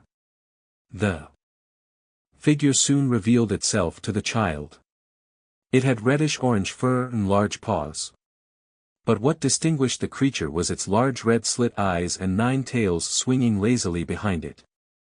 The Kyuubi looked down at the child who was now sitting on his rear looking at him fearfully and smirked slightly. The moment Naruto saw the 9 tails behind the creature which looked like a fox, he knew what it was. The Kyuubi no Yoko. Get up, human. The Kyuubi said. All this while the Sanbai just decided to stay back within the cage and not reveal his presence to Naruto. He did not feel like talking to his jailer. Unlike Kyuubi, the Sanbai had never been shown a shred of kindness. Ever since he knew, he was sealed from one person to another, just for the use of his power. He despised the humans. These warmongering creatures as he called them. Waging wars for no apparent reason. Hesitantly, Naruto got up and stood back on his feet. Kyuubi. Naruto stuttered. It was a natural reaction. To be standing in front the strongest bijou of all. Any normal human being would mostly wet themselves. Naruto, however, was not any normal child. So, you know of me. Are you afraid, Naruto?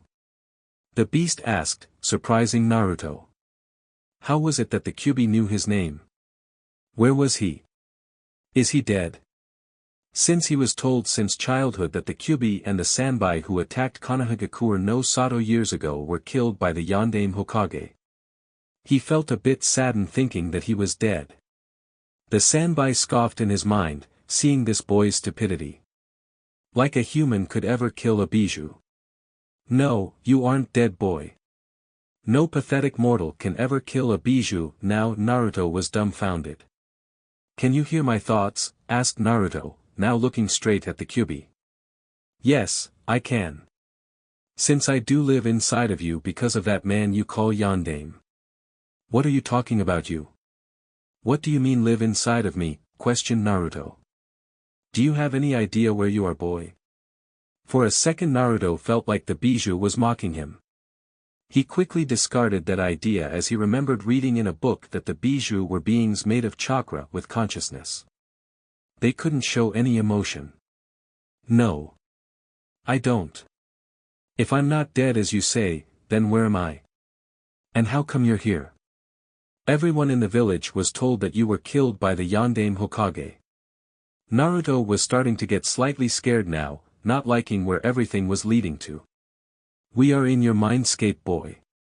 That damn Yondaime sealed us inside of you. Said the bijou as his 9 tails swung wildly behind his back upon mention of the Yondaime. Kyuubi and looked closely towards Naruto and saw his shocked reaction. He could feel his emotions surging. All the pain, all the hatred the villagers had shown towards the boy. He could feel it. After what seemed like eternity, Naruto spoke in a low voice, Yo. You are joking, right? This can't be true. Why would he pick me? He shouted the last part in anger. The Kyuubi just seemed to laugh upon seeing his reaction. He had expected the reaction from the boy. The Kyuubi and the Sanbai were probably among the few who knew Naruto the best. The two beasts living within Naruto knew his every thought. The moment they were sealed within the young boy, they could recognize Ashura's chakra. There was no mistaking it.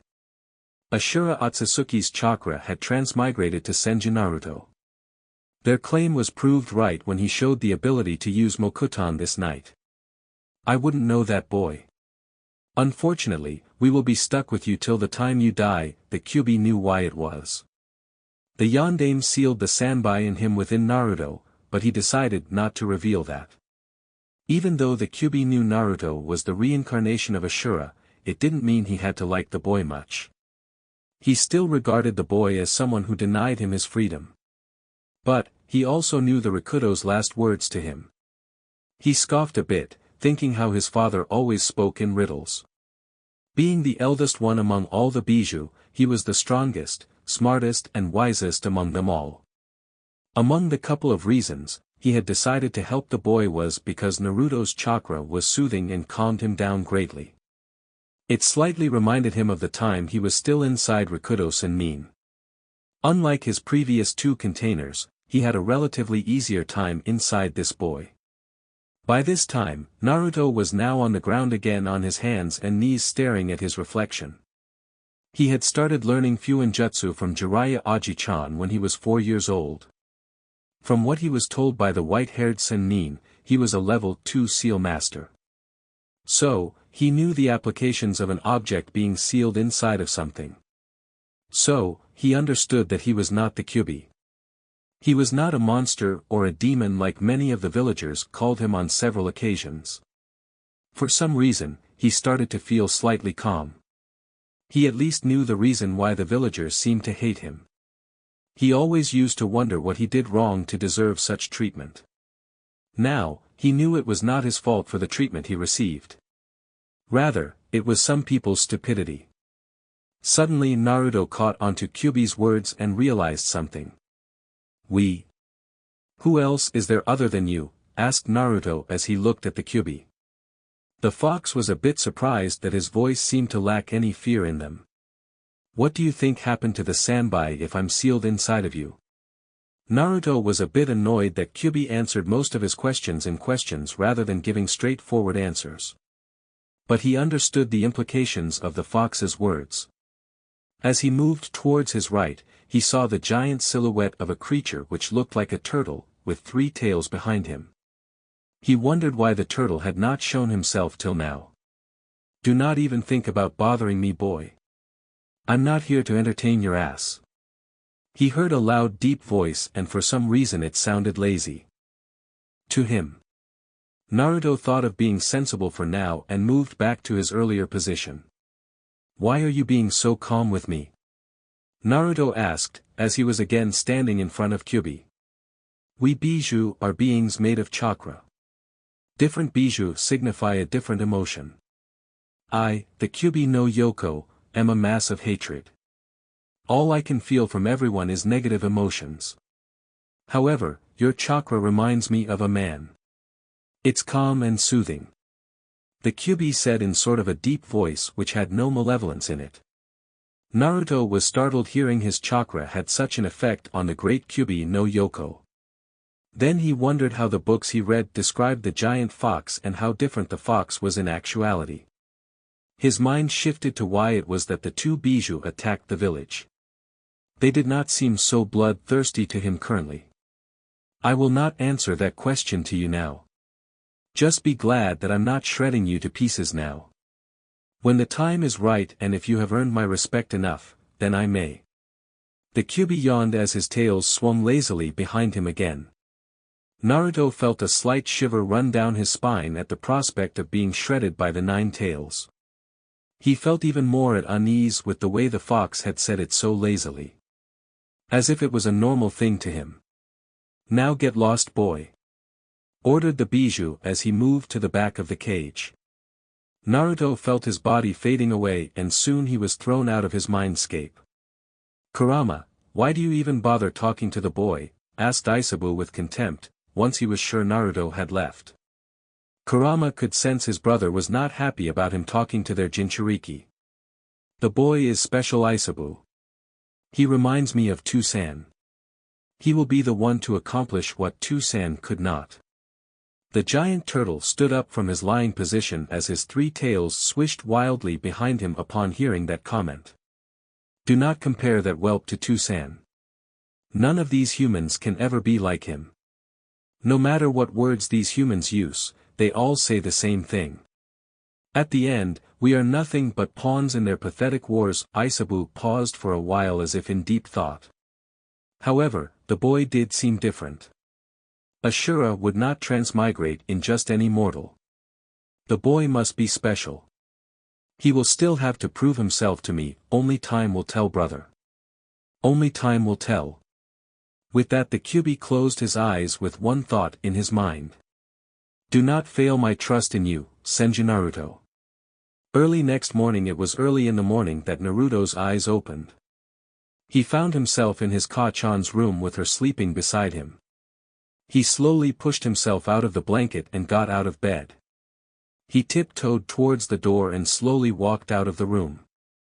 He couldn't stay at home right now. So, after putting on his sandals, he walked outside the Senju compound towards the only place that offered him peace. On top of Yandame's head, Kakashi was getting back to his house after taking the Kumo shinobi's body to the morgue, then to Inoichi Yamanaka and finally to Ibiki. Much of his time was spent waiting at the Yamanaka's office. Apparently the Kumo shinobi had several barriers within his mind that sealed off some of his memories. Inoichi, however, was able to break through those barriers and find it was the Kumo council that had ordered the kidnapping of the Hyuga clan heiress for the Byakugan. He was about to take the rooftops when out of the corner of his eyes he saw young Naruto walking somewhere. He was a bit surprised to see him now. The boy had been involved in a major incident not even a few hours ago, and here he was outside at 4 in the morning.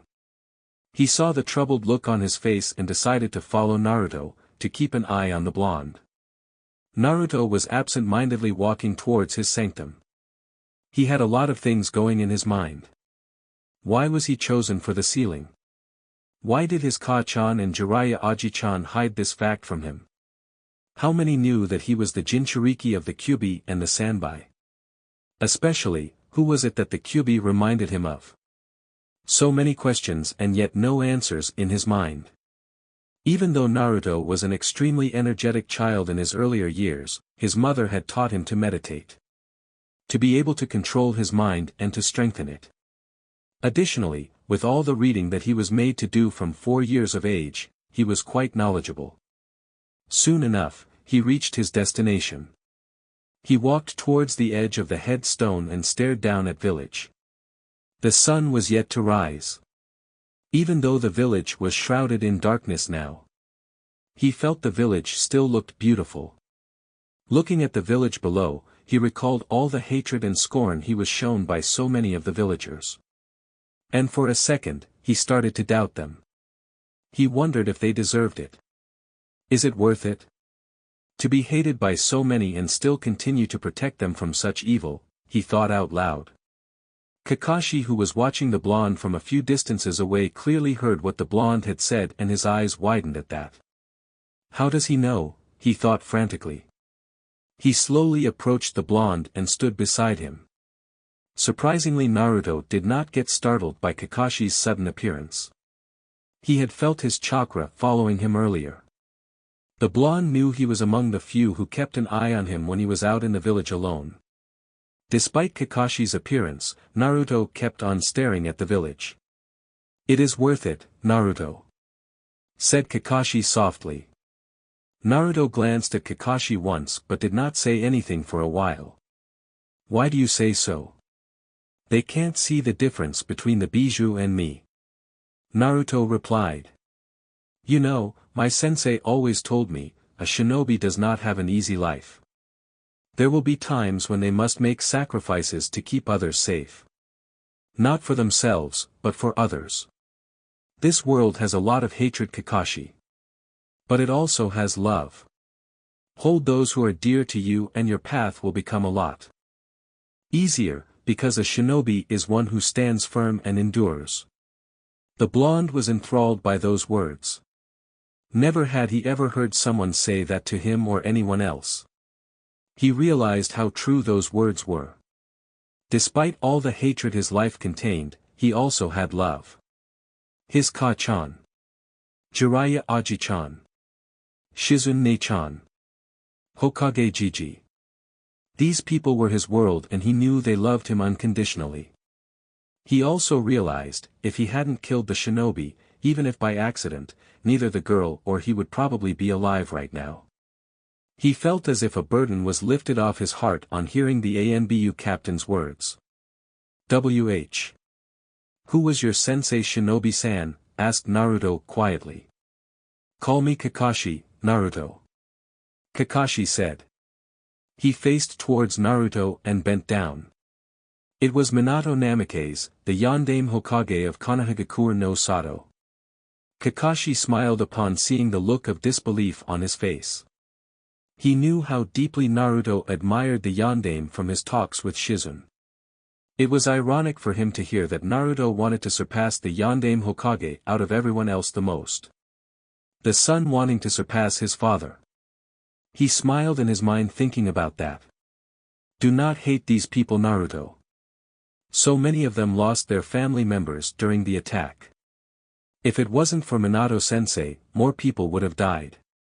He protected the village from a great disaster that one night, while you protect each one of us every day from those demons. You are a hero, Naruto. The greatest one our village will ever see. The ANBU captain said with one of his eye smiles. Naruto had a few tears rolling down his face upon hearing Kakashi say those words. How eased it made his mind feel. To see someone other than his family acknowledge him. Despite not knowing him personally, Naruto quickly hugged Kakashi tightly. Kakashi was a bit surprised with the sudden contact, but he put his arms around the little boy and hugged him back. Naruto thanked him while sniffling in between, and Kakashi just moved his hands on his back soothingly to make him feel calm. A few moments later they broke the hug and Naruto wiped away his tears. But, why did the Yondaime decide to choose me for the ceiling? Naruto asked eventually. That question had been bothering him for some time now. I don't know, Naruto. None of us may know the answer to that question. But, I do know one thing for sure. The Yondaime believed in you. He believed if it was anyone who could bear the burden, it would be you. It was his dying wish that you be seen as a hero by everyone. Most people may not acknowledge you right now, but one day, they will. They all will see you as who you are and not as the burdens you carry inside you. Naruto smiled brightly at those words. He looked back at the village below as the sun was just rising. Again, he couldn't help but admire the beauty of this place. The place he was born. His home. He resolved himself and said out loud, one day, when I become Hokage. Everyone is going to know my name, Senju Naruto. Kakashi smiled at the blonde's antics. However, his face dropped the playfulness and became serious. How do you know about the Kyuubi and the Sanbai, Naruto? He asked. Naruto tensed slightly hearing that. He didn't know if telling him about his meeting with the two Bijou was a wise idea. Eventually he decided to just go ahead and get it out of his mind. When I became unconscious, I was brought into my mindscape and I met the two Bijou there. Well, only the Kyuubi spoke to me and the Sanbai seemed sort of uninterested in talking to me. Kakashi thought about what Naruto said and wondered if it was due to him using Mokuton for the first time today. It was a possibility. From what he had read, the Mokuton had special characteristics similar to the Sharingan. It had the ability to suppress Bijou chakra and calm them greatly. So what happened then? Well, the Kyuubi did not seem so bad compared to the information that is written in the books that I have read. He seemed quite calm. He did say my chakra made him feel calm and that I reminded him of someone. Although I don't who. Naruto replied. Well, that is quite strange. I wouldn't expect someone like the Kyuubi to be nostalgic. Anyhow, you shouldn't make a habit of talking to them too much, alright?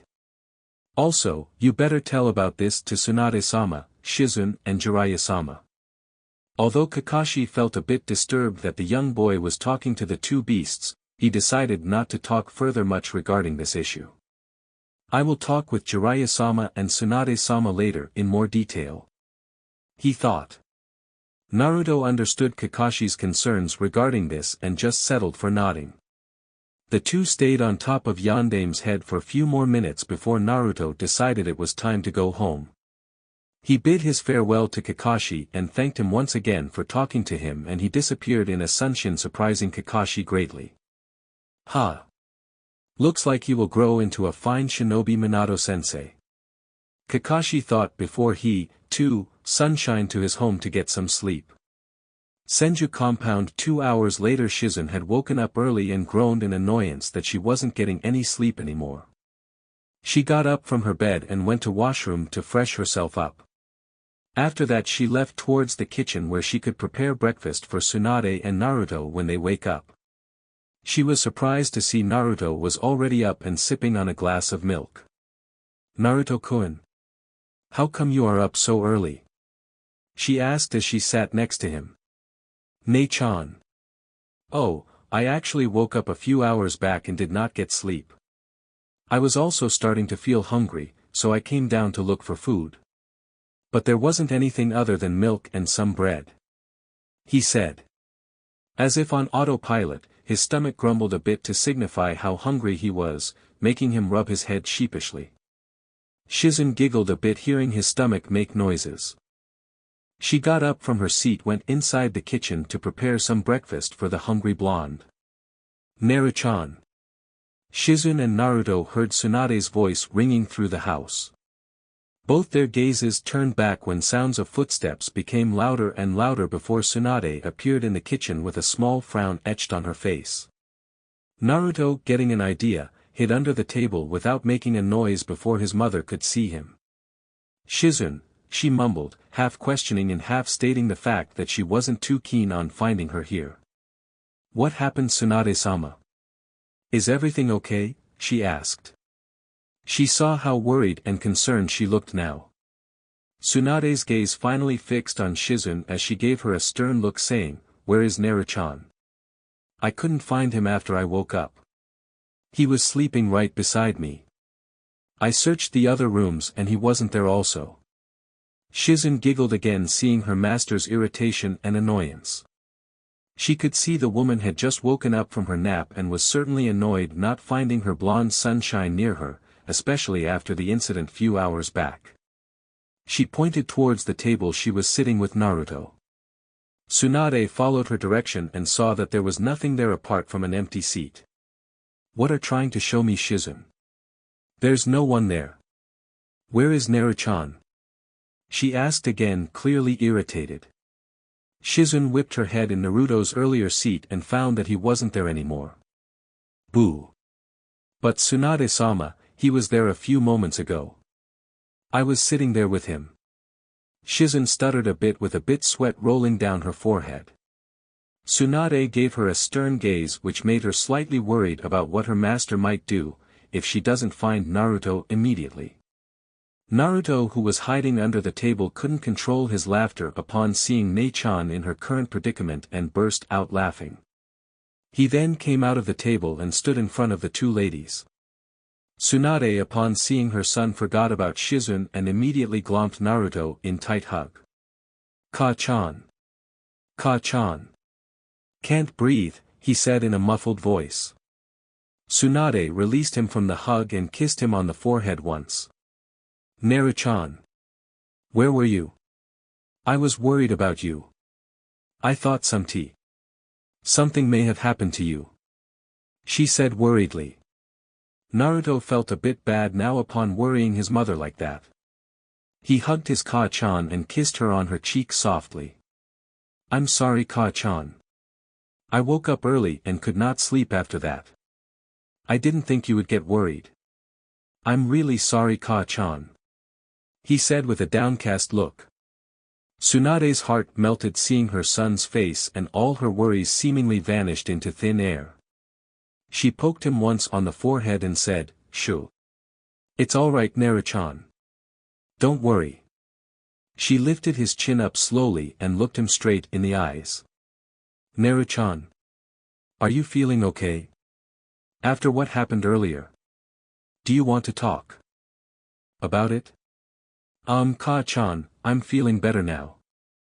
I went out to sit on top of Yandame's head after waking up and Kakashi spoke to me about what happened. He's a very nice person. Naruto said with a smile. He decided not to tell his Ka-chan about meeting the two Bijou yet and rather tell her about it when Jiraiya Aji-chan and Hokage Jiji are present. Both Tsunade and Shizun were surprised that Kakashi would introduce himself to Naruto so early. They knew he was one of his ANBU guards when he traveled inside the village. The other being Yugao Yuzuki. Tsunade and Jiraiya themselves had hand-picked these shinobi for Naruto's protection. One being a student of Minato and the other being Kushina's student. They both knew Naruto's true heritage and willingly accepted the job. Tsunade, however, smiled hearing Kakashi being there for Naruto when he was probably feeling troubled. She reminded herself to thank the silver-haired man when she meets him again. Ka-chan. Can we have breakfast now? I'm really hungry. Whined Naruto. Tsunade nodded and stood up to face Shizun and said, Shizun. Could you prepare some breakfast for us quickly? I will fresh up and come. Shizun noticed how quickly Tsunade forgot all about the stern gaze she was giving her just moments ago. When Tsunade left upstairs, she looked towards Naruto and gave him a mock glare saying, Not cool Naruto-kun. Not cool at all. Naruto just rubbed the back of his head and said sorry with a bright smile marred on his face. With a shake of her head, she went back to the kitchen to prepare some breakfast again. Few hours later at the Hyuga compound, it was around 9 in the morning now and everyone in the compound had woken up to do their daily jobs, one apart from the young Hinata Hyuga. She was gently tucked in her bed under the comforts of her blanket by Hayashi. She soon opened her eyes as the morning rays hit her face through the window. She sat up straight and looked around, realizing that she was in her bedroom. The last thing she knew, she was being carried home by this lady called Shizun. Then suddenly she remembered the events of the last night and that boy who had saved her from the man. She wanted to cry a bit but she couldn't. She remembered how her father always taught her, it was not befitting for a clan heiress to cry. Especially for the clan heiress of the prestigious Hyuga clan. She got out of her bed and went to fresh herself. Soon after that, she went to the dining hall where she found her father sitting there sipping on what she guessed was tea and reading some document. Goo. Good morning, father. She said shyly as she took the seat opposite to her father. Hayashi looked away from the piece of paper he was reading, looked at his daughter. He felt a bit ashamed that he wasn't able to look after her properly. It was his wife's last wish. Had he been more careful, last night's incident wouldn't have happened. Morning, Hinata. Are you feeling better? He asked warmly. Hinata was a bit surprised seeing her father talk to her in such a nice manner. She rarely saw her father smile, and ever since her mother's death a few weeks back, he usually had his stoic face on almost all the time. Nonetheless, she nodded to her father, albeit weakly. Get ready, after having breakfast, we will be going to the Senju compound to meet with Tsunade-sama and Naruto. You were fortunate Naruto-san was there to apprehend the shinobi last night, Hinata. He finished his tea and left to his room after that. Hinata again was left speechless hearing that Naruto belonged to the Senju clan. Although she was glad her father did not blame her for being kidnapped and saying something along the lines of I'm disappointed in you, Hinata. Had you been more careful, this wouldn't have happened. She took some cinnamon rolls from the side and quickly ate them so she could get ready. Inwardly, she was slightly excited to meet with Naruto. She couldn't believe how brave and strong the boy was when he fought for her last night. After about half an hour, Hinata was dressed up in a formal purple kimono, waiting for her father near the gates. A couple of minutes later, Hayashi arrived, then father and daughter left the Hyuga compound towards the Senju residence. Senju compound. Naruto was sitting in the living room at the table reading a book on Fuinjutsu level 3. It was only a couple of months back that he finished level 1 and level 2 completely and mastered to an extent that his Aji-chan was impressed with him. He was now capable of making sealing scrolls, exploding tags, body containment seals and multiplying exploding tags with relative ease and rather quickly. Time is one of the main factors when one learns Fuinjutsu. Even if one is a master in the field of Fuinjutsu but cannot form basic seals quickly in the heat of the moment and during times of need, it would not be of much use. That is what Jiraiya had taught Naruto. If he was able to form seals within less than 20 seconds, he could be called a master in making those particular seals. Naruto was proud that he was able to learn this field of shinobi quite easily. He loved learning it in fact. Whenever he would get some free time at home, he would be seen with a Fuinjutsu book in his hands. Shizune was currently in the hospital doing her work and Tsunade was sitting on a couch nearby Naruto reading a medical book. The sound of the door-bell was heard by both the mother and son and made them wonder who it could be at this time of the day. Naruto got back to reading his book as Tsunade got up from her seat and made her way towards the door. When she opened it, she was surprised to see Hayashi standing there with his daughter. "Hayashi-san. What brings you here?" she asked politely. "Greetings, Tsunade-sama. Well, to be honest, I wish to speak to Naruto-san about last night and thank him for saving my daughter," he said. Tsunade nodded understanding what the Hyuga clan head meant and invited them inside the house.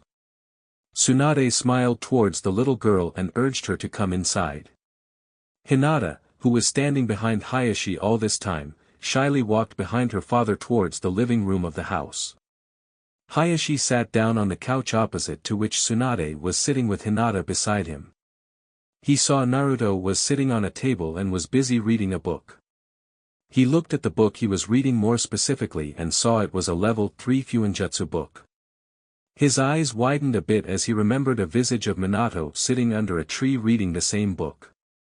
Like father, like son I suppose. Tsunade came back in the room and saw that Naruto was so immersed in his book that he didn't notice the guests coming in. "Naru-chan," she called him. Naruto looked up from his book and turned around to look at her.